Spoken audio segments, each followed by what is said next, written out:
Hey guys, Lodicus here with the achievement guide for Warlong Fallen Dynasty. This achievement is Journey's Beginning, which pops once you've defeated Zhang Liang at the very end of chapter 1. This boss fight's rather difficult, so don't worry about dying. It took me in the region of 10 to 15 attempts to get this cracked completely and get the achievement to pop. Warlong has something called a morale system, which is pretty much just a level based system. So if you can see above the boss's health, he is level or morale level 10 and I am level 11, as you can see above my health bar.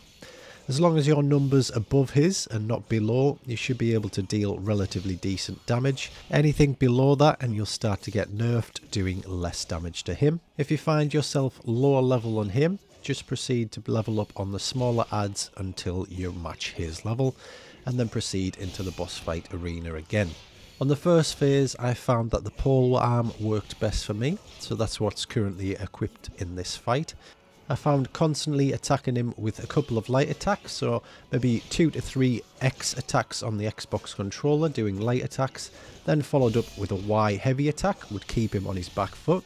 If you do give him a little bit too much breathing room, he will then start charging up some really strong attacks, so it's best to keep him busy and knocked back if you can. As with a lot of the boss fights in Warlong, it seems to be all about parrying the attacks. So when he's about to land or hit you with attack, within a second before it hits you, if you want to tap RB on the Xbox controller, that should parry the attack, which then gives you an opening to counter him. The parry system is definitely something that you need to master in Warlong, as it does feature in all the boss fights and makes things a hell of a lot easier.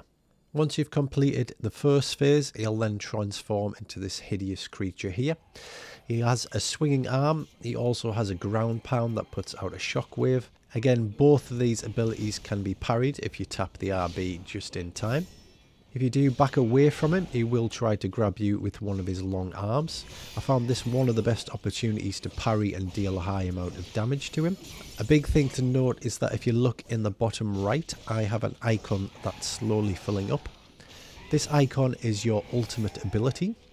It doesn't seem to be mentioned, or wasn't mentioned for me during the tutorial, so I didn't know it was a thing.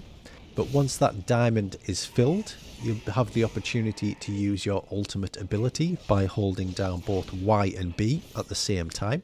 This will then fire off your ultimate, initiating a cutscene and ending the boss fight. For 3 or 4 attempts, I didn't realise this was the case, so I was trying to get the boss's health down all the way to 0 and dying multiple times until I realised that I did have an ultimate ability. Once the cutscene is played out and the boss is defeated, you'll then get the achievement pop for Journey's Beginning and move on to chapter 2. I'd be interested to know what strategy you used, so please drop a comment below. Otherwise, if you found this video useful, please like and subscribe, and I'll see you in the next video.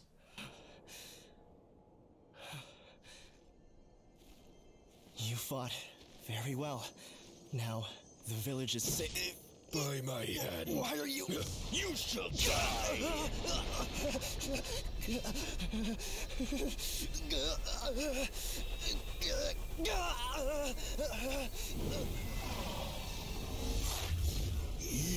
Long, every bit as strong as the rumors say.